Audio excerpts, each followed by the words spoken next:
Welcome back. This is Joel Block, and I want to talk to you now about the fifth section of our successful real estate syndication program. It's all part of the overall deal-making symposium and syndication seminar that we're putting on for investors from all over the country. Investors, real estate brokers, and other real estate professionals will all participate in these symposiums that we host across the country. In fact, I probably haven't invited you, but at the bottom of this page, there's an invitation for you to come and participate in one of the most exciting real estate events probably ever put on. We're going to share with you deals, information. We're going to talk to you about how to be a promoter. This isn't a retail deal for everybody. This is for real estate professionals, people that have background in finance, that can put together deals, that can put themselves squarely into the middle of a project. I want to talk briefly about some of the things that we're going to discuss, or you're going to have access to in this fifth booklet in this series. The topic, dealing with investors. And the first question is, have you ever noticed how some people can do very badly in their performance and still retain their clients? So the question that people in our audience ask us is, how is it possible for that to happen? Now, I'm never telling anybody to perform badly. That's not the case. But the single most important thing that you need to remember all the time is communicate with your investors. Communicate with your shareholders. Communicate with the members of your LLC. Communicate with your partners. Always communicate with whoever it is that you're working with. Because if you do that, what you're going to find out is that people will respect the work that you do. They'll understand that every once in a while something doesn't go just right. But what they won't forgive you for is poor communications. Stay on top of your communications and you're going to do great. Second question that we get from our audience. How do you deal with investors, some of whom want equity, others who want debt, or maybe they want a combination of the two, and you have all different kinds of people? These issues are all dealt with in the operating agreement. The operating agreement is the legal document that the attorneys put together that describes the relationship between the parties.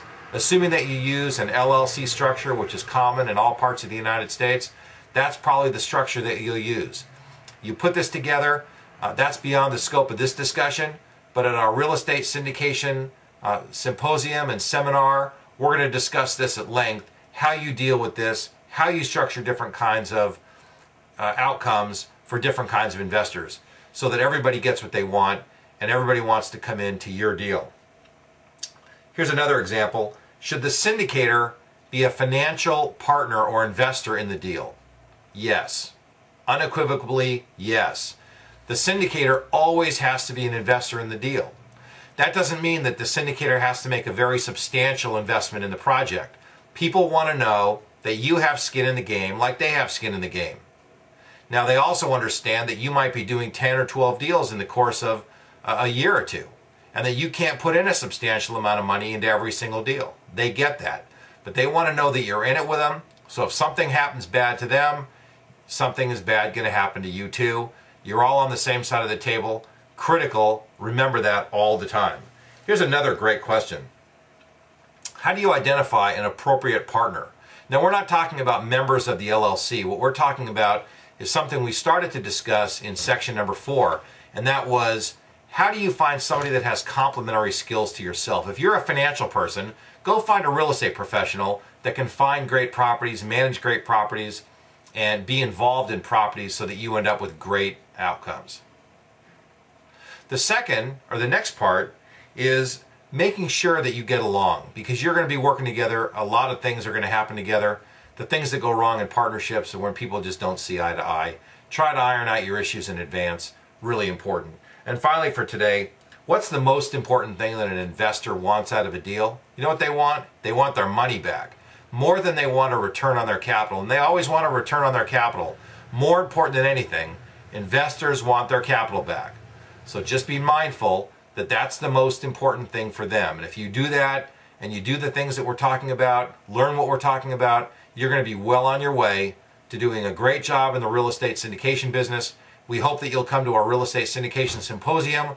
Click on the link below, go to the page where it tells you where to go, sign up right away, bring guests with you. Remember that this is for real estate professionals and this is for people who have background in finance.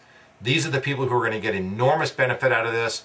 Deals are going to be done. We're facilitating tens of millions of dollars worth of transactions.